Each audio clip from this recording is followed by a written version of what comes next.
touch on just some things that I've heard and stuff that you guys were sharing this week that I thought was really powerful. And the more I think about it, I was telling everybody I was reading the Challenger sale. I finished that, and that was really the focus on, fanatical prospecting is all about prospecting for business, right? So it's not like we don't get leads, we get them.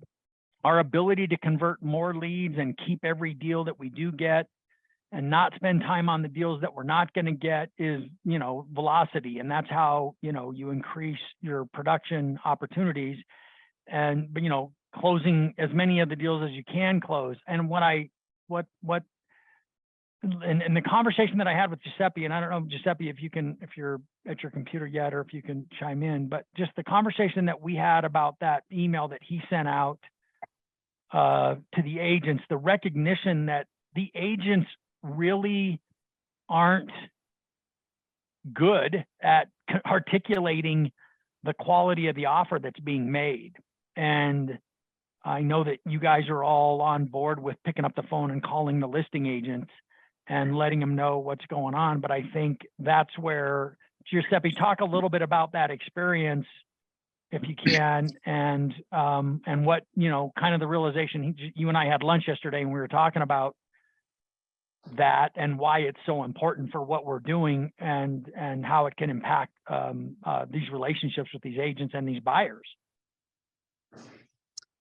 Well, there's a couple things. One was, and I shared it, I think, a couple weeks ago on this call, but just I had just finished a Zoom meeting with a client, and then she at the end said that her agent, always liked to work with her lender, so he was going to have her reach out to her lender too, or to his lender. And then I looked up the agent, and not like a high producer, I mean below average producer actually, but looked him up on Facebook, looked like, kind of a super confident, like I do 10 deals a year and or a month, and it was like 5 a year. And based on his post, so I was like, I better get ahead of this. So I just forwarded him the pre-approval with the bomb video, with just a friendly message saying, hey, here's all the things that we can do. We haven't worked together. So I don't know who you are. You don't know who I am, but love the chat. And that just turned into a really good phone call where, he was like blown away that when we were talking about a 10-day closing and waiving loan availability, things like that. So I'm just let's talk about the takeaway from that, guys, because that's a really important thing. And this goes back to what I was saying.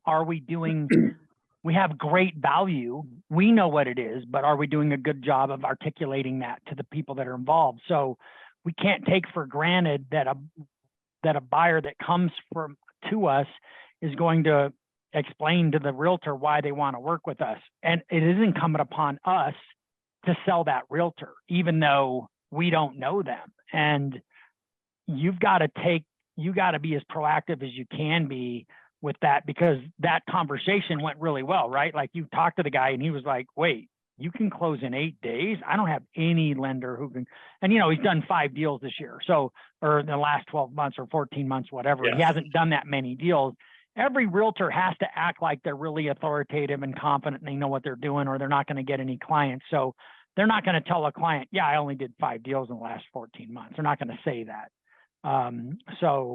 Yeah, I always just made the mistake of us. And I don't work with that many buyers that are working with an agent that I don't know. Right. So it doesn't come up that often. But when it does, I was thinking about it. I'm like, okay, if I don't do anything, I stand the chance of losing this client to another lender and just hearing back once they're closed. Or if I reach out, it's like a total 180 where not only will I keep the client, but I also may gain that new realtor relationship. So that spread between action and non-action at that moment, like reaching out to the agent or not, at the pre-approval is a huge, huge difference. Massive difference. Given the fact that in every deal is way more expensive to lose in 2023, right, guys? I mean, every deal that you lose is like, I can't afford to lose this. So it's just, and you guys know the value, right? Like, so I was thinking, I was going to ask everybody on this call, how many of you all have you should all have a personally branded explainer video about the Zenith Certified Pre-Approval Program. My question is, how many of you are sending that to your client to view either before, during, or after your discovery call? How often is that going out? Doesn't I do it the automatically top go 10. out? What's that? Isn't it supposed to automatically go out? I don't know if it's automatically going out. My question is, are you going over it with them? Is that something that you're discussing as part of that process? Because if you're not, you're missing a great opportunity. Like going, did you watch my video? Even if it's going out automatically, great. Did you watch my video? Do you understand what I'm doing? And that's what sets us apart. Because if you're not, you're missing that opportunity to articulate the value. Because people, you can't assume they watched it. You can't assume they understand it, because ask Christine, how stressful is it to move, right? So there's a million things going on. What were you going to say, Giuseppe? I was just gonna say, you had that one that was made that wasn't right. It was like little cartoon drawings or whatever. Yeah. So that's the one that I still send out, and it goes out like right at the beginning when the new lead comes in. In the old days when I was doing a lot of face-to-face sits, and it was quite a presentation, they'd come in, get their drink, they'd watch the video, and then I would walk in. So it kind of goes through all the guarantees and all that. So I bet most people on this call don't even know we have that video. That's not the custom video that you make for you. It's like for everybody to use. Everybody knows we have it. I just don't know how often you're going, like, are you reviewing it with them? Are you talking about it? Is that part of it should be part of that presentation. Jessica, you raised your hand. Yeah, so at my intake, like after I go through the process with them, then I will tell them about all of the guarantees, and I try to make it as clear as possible, like what each of these guarantees mean. I'll say like, hey, with another lender, this money is at risk. Your earnest money is at risk. So with us, it's not. It's guaranteed to close. I'll go over each of the guarantees with them. And then I feel like I might even need to describe what underwriting is, because they don't understand what underwriting is. Like, it means that like You're probably putting right. everything together on your loan.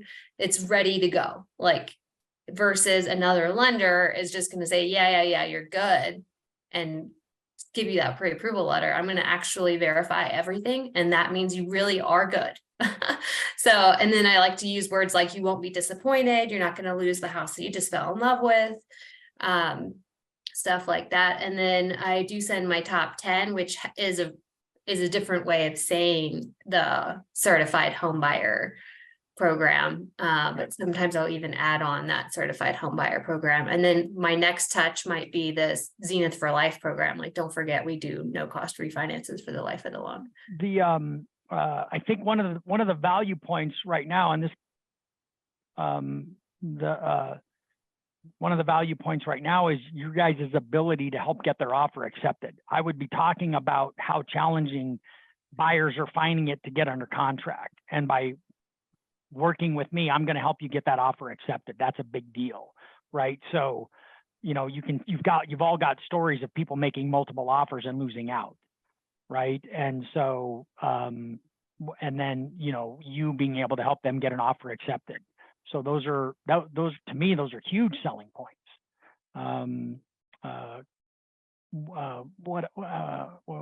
Giuseppe, so on your transaction, didn't you switch somebody to a different agent?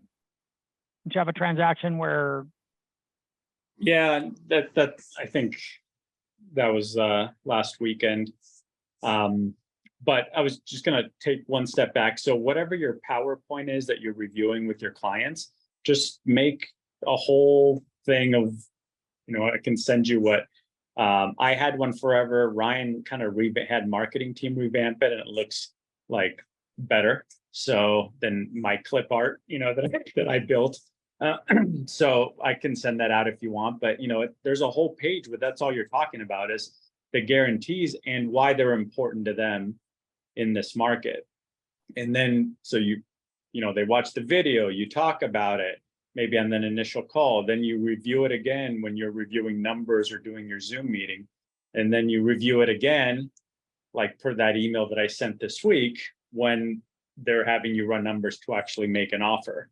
And then what was happening with this client is, they had made several offers and their agent was looped in, knew exactly, they saw the bullet points. I mean, I couldn't make it any easier, right? You copy and paste this right into additional provisions, right? And I give them the dates if they're doing a 10-day closing. And if they get that email once, yeah, okay, maybe you just missed it. But if you're making multiple offers and you're losing each one, and I'm looking at the offer and there's loan availability deadline, and it's like a 35-day closing, and the $1,000 guarantees on there, then I'm going to recommend to the buyer that, hey, I don't know why your realtor's not choosing to include all these things as part of the offer, but these are why we have such a high acceptance rate. I want you to get the first house, not the 15th house you make an offer on. And that will open up the conversation to, well, do you have someone else I should talk to? And, if they haven't signed a buyer's agency agreement, you can do that. And flip them over and your realtor will be forever grateful. Yeah, for sure. And so that client went out and made an offer. The next offer got accepted, right? Yeah. Yeah. I think the other thing that's probably a big opportunity is to double down on doing a better job of explaining, not better job, but just making sure the realtor understands the appraisal gap process and what that means for these people, so that they're not telling the customer they're going to have to put down an extra 20 grand. And then the customer's freaking out. So I think we can do, I really feel like that's where there's the opportunity is to just improve that delivery of the information that gets you that contract, right? That gets you that offer. Does anybody else have anything? John, do you have anything to add? Yeah. No, I mean, just like you said, make sure you're talking about all the stuff that we bring to the table. But I think everybody has a pretty good sense from hearing and doing that. And what Giuseppe said about getting your offer accepted. I'm super shy about trying to move a borrower because I don't want that to backfire on me. So I'm sure Giuseppe's the expert on that. But for the newer people, be really careful on how you have those conversations and where you got that client from. Of course. Yeah. Yeah, of course. If you guys find yourself you're in a situation, don't go on your own with that. Like, get somebody involved, get me or John involved with, like, okay, so how should I approach this? Or reach out to any of the other loan officers that have, been in that situation. Because like I said, every deal right now is the most important deal that we could possibly have, right? So they all matter a lot. So if they miss enough offers, if they get enough offers not accepted, they're just going to sign another lease. Then everything, all the work is for nothing. And we all know it's going to cost them more next year to find the next house. If you get to retain them, right? If you do a good job staying in touch. So there's just so much potential for loss. Yeah, Right I on. guess I'd like to admit, I realized I hadn't done a good job of letting all my realtors even know, hey, because I've used Jessica, that top 10 was great, and I edited some things on there and made it my own. But thanks for the idea. And I'm just man, I don't think a lot of my realtors, even my top ones, know that $1,000 per day, all that stuff that they can add to the contract. So I feel like an idiot. And Even yet if you did a call fair, them- you did a fair amount of business. So I know I could have how done much more. better can it be? Well, the last 2 months have been pretty slow on loan app on locks, but yeah. Even when you tell them, like yesterday at this Ribble group meeting, I mean, some of these agents I've been working with for 5 years, and I'm going through that stuff and they're like, oh, I forgot that I could check with you to see if we can get an appraisal waiver, and then the new agents are just like, they're trying to take it all in, but you have to just keep digging it in. That's why I'm like, okay, we're going to talk about it on day one.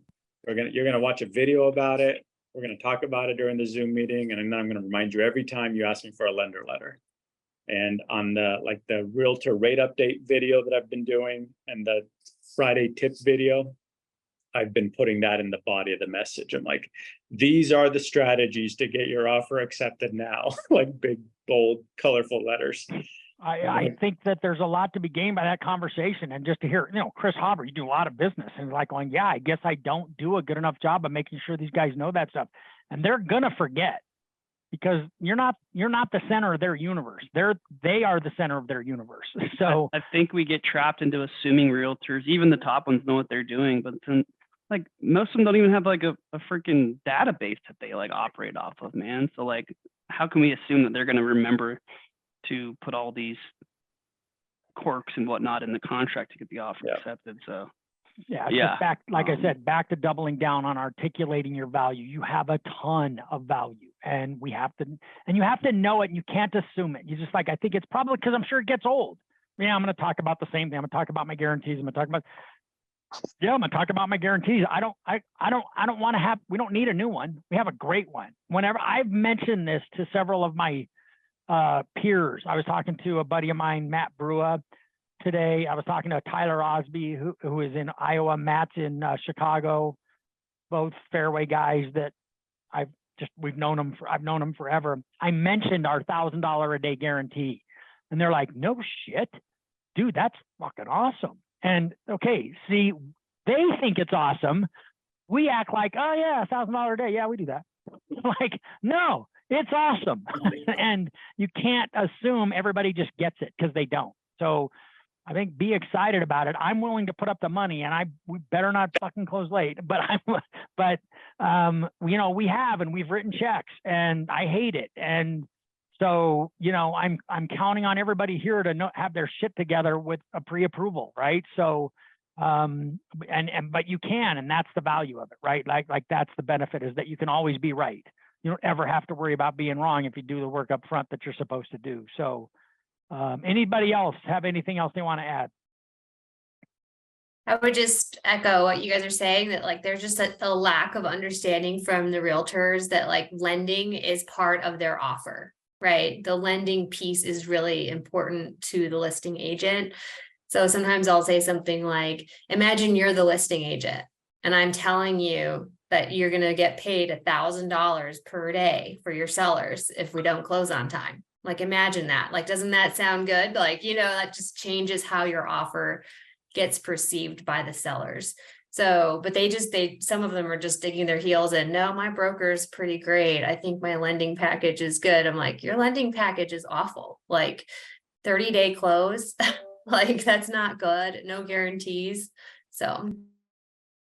Yeah, I think there's just, again, articulating value is something that we've just got to think through and be committed to. That's it. And so you have a lot. We've got to learn how to like present it and be. So would some scripting on this help, or do you guys get it, right? Like, because the script's in the video. Here's what we do that's different. So if anybody wants any scripting on it, let me know. We can work on some stuff. But like I said, I think the script's in the video as to what we do and why it matters. And if anybody wants any help with that, please raise your hand. I'm happy to spend some time with you. Anybody else have anything they want to add? Dude. I just found those links and mine's not working, so I don't know if there's new ones, but I feel like just dumb for not shoot something to market. Your video link isn't working? Yeah, I mean, it's an email from like Jason from like 4 years ago, but I don't know. Send something to marketing, would you? Okay. All right. I think one of those links stopped working. You had to get a new one. Might be a while since you used yours.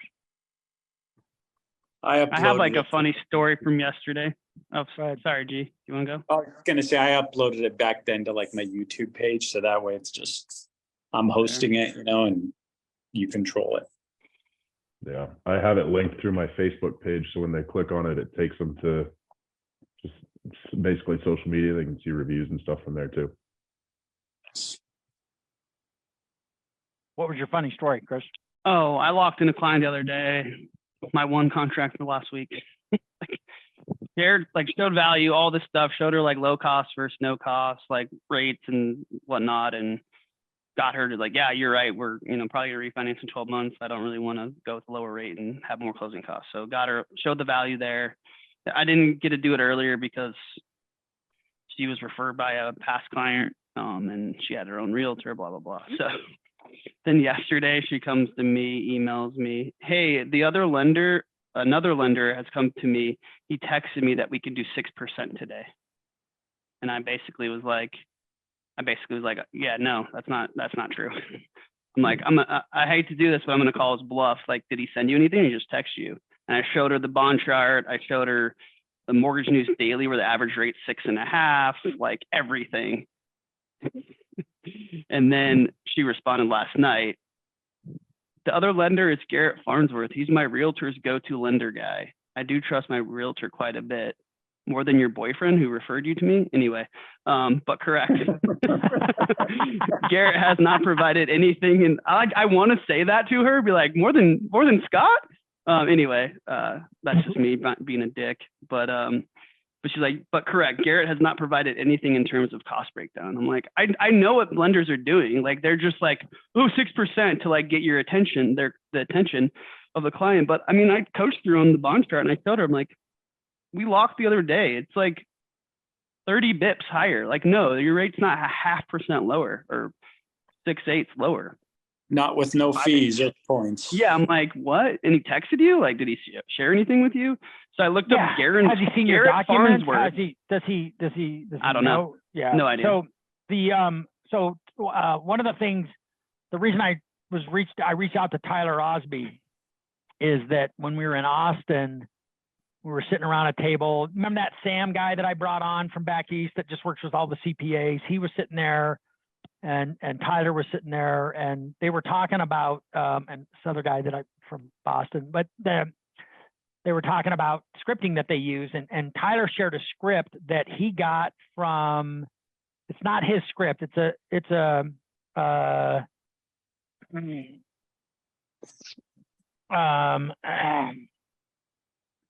so the his script was something along the lines of if I go through the process of getting you pre-approved and getting your offer accepted, is there anything that's going to prevent you from being able to commit to working with me? Just ask the question up front. And if the answer comes back with, I need to make sure that I'm going to get the best deal. And the lowest price is what's going to really matter to me. If you haven't gone through that process of getting them pre-approved and done all that stuff, wouldn't you like to know that right now?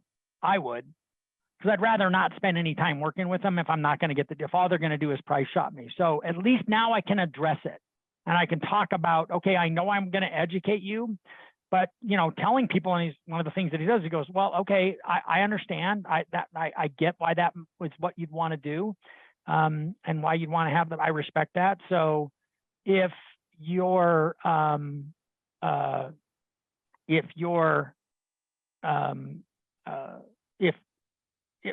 if you could go through the process of explaining to them how pricing works, and you explain it to them, and then you go back like, okay, so now based on this, do you feel comfortable moving forward with me, and can you commit to working with me? Because I don't get paid if you don't close with me.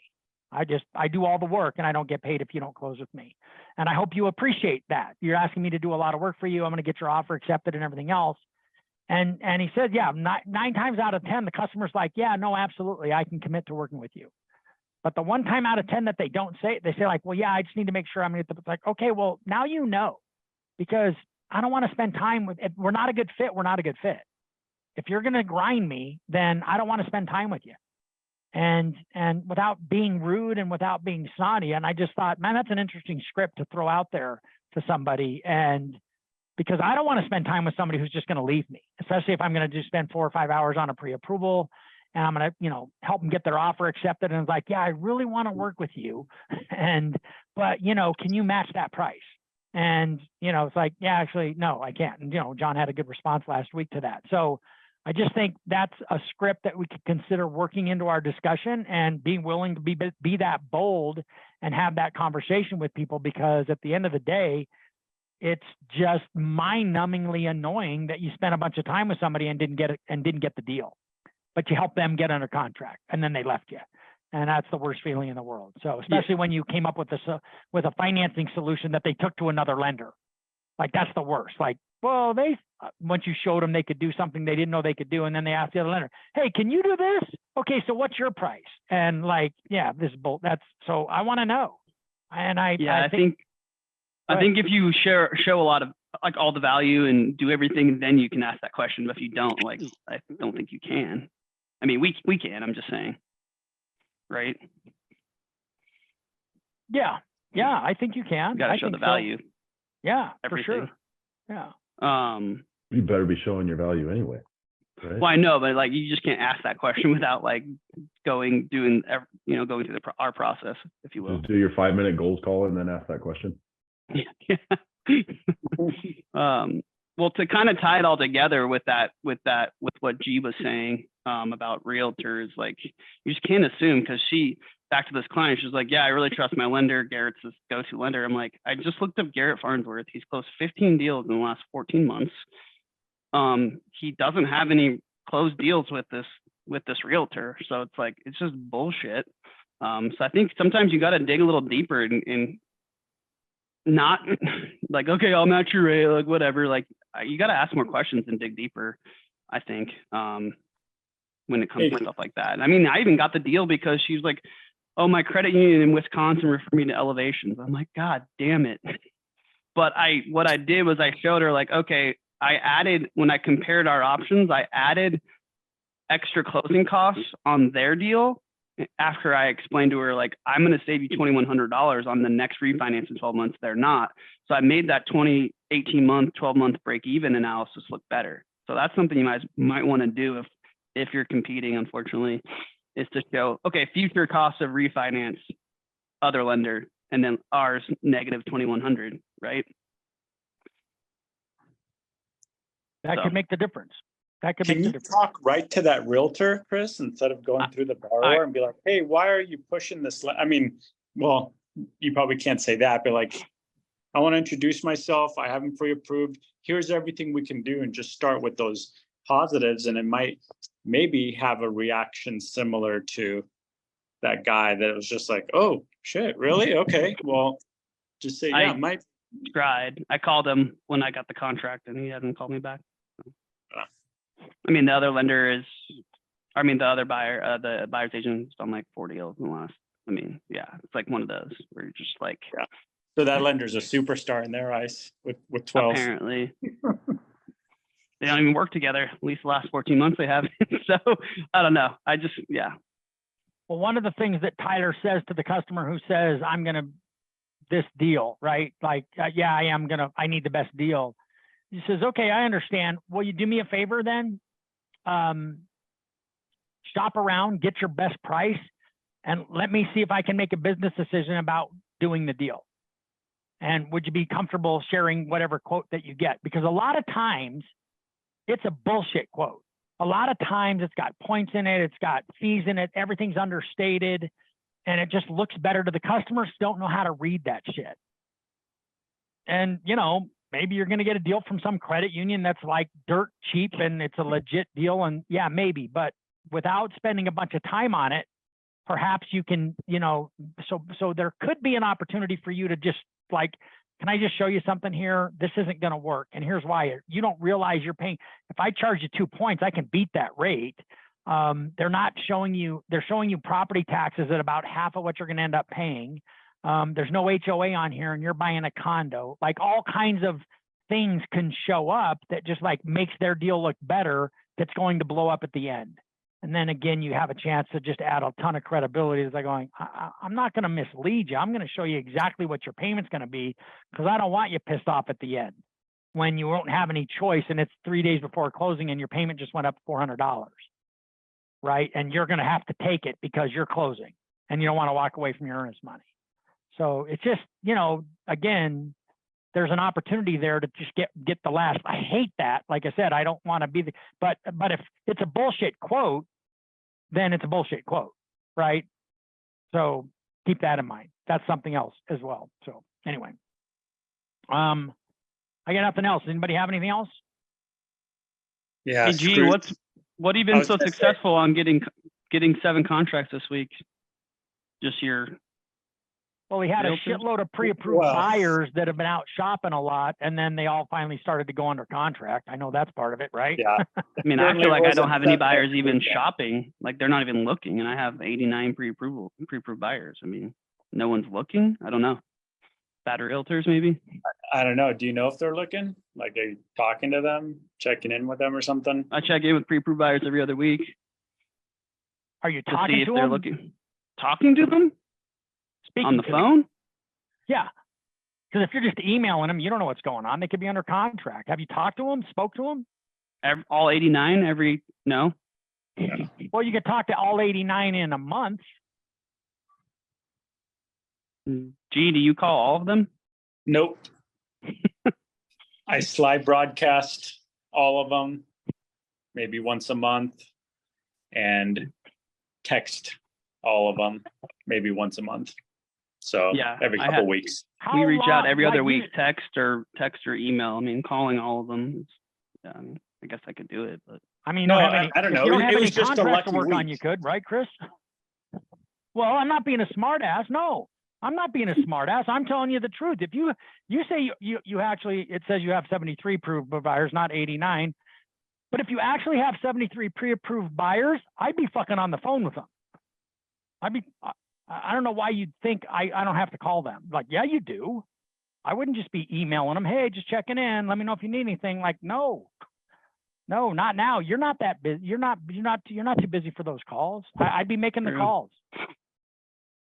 It was just a lucky week. It's not like it's, it was just one of those weeks. I think 9 people made offers, 7 went under contract, and 1 went to chase private client fuckers, which I can't come close to. So I'm losing that one. But the other ones are all good to go. So To get that Mark Zuckerberg 1% rate. Did you guys hear they about gave that? they gave them. So she sent me an email rate sheet that showed like a Chase 7-year ARM jumbo was like 5.8 with no points. But then they sent her a fee sheet and it had $14,000 in points. I'm like, oh, I can beat that. And then she's like, well, I'm going to call them back. And then they came back and removed those $14,000 in points. I'm like, well, see, Chase can do that because it'll just go off as a loss. And, the taxpayers will see their stock decline next quarter when they report it. But I can't do that. So good luck. that's pretty funny. It's just $14,000. There you go. Anyways. Yeah, so it was just luck. I think that, that many went out. It certainly is not that every month. We've closed like the same amount of loans this year. So It's Back- just a tougher year, guys. I mean, at the end of the day, it's a tougher year. So yeah, I'd be on the phone. I'd want to find out, like, customers might be telling you might hear something from one of those customers that they say, yeah, I can't cover an appraisal gap. Like, well, let's talk about that. Like, yeah, my realtor said I would have to put up an extra 25 grand and I don't have it. Like, okay, let's go back. You guys think that the customer remembers everything you've ever told them? They fucking don't. They just don't. You can't take it for granted that they're getting what it is you tell them, because they don't. I'd be on the phone with every one of them. Chris, make a fucking goal. Like, I'm going to contact every one of those pre-approved buyers. I'm going to have a phone conversation with all 73 pre-approved buyers in the next 30 days. You could probably do it faster and just find out what's going on. Tell me what's really going on. Are you off the market or what are you doing? And like, yeah, I signed a lease, right? At least have a real number, at least have a real indication of what's going on, right? So, and then you can make a plan. And what if you find out it's like, yeah, my realtor, I made 6 offers. I'm sick of my realtor. Like, okay, well, let's talk about that, right? And unless, obviously, if it's one of your realtors, then you've got some great information to go back to the realtor with. It's a full contact sport, guys. That's never going to change. The thing about this business is it rains loans once every 3 years, and we all get lazy because it just starts raining. And then, when it gets hard, we don't like, oh man, I don't understand. It's like, yeah, I didn't have to do this before. It's like, yeah, it's not before. It's 2023. Pick up the phone. I'm not trying to be a dick. I'm just like, I want you to get the business too. So pick up the phone, have real conversations with people and help them. because it's fucking stressful to move. And for a lot of people, it's just like, yeah, I'm going to just sign another lease. This is too hard. I'd freak out if I thought I had to stroke another 20 grand. Wouldn't you? I mean, if for somebody's a first time home buyer, like I can't do that. Like, well, let me show you how this works. Right. So anyway. All right, fellas and lady, stay on it. Make calls, talk to more people. If you're not doing enough business, you don't talk to enough people. Thanks, everyone.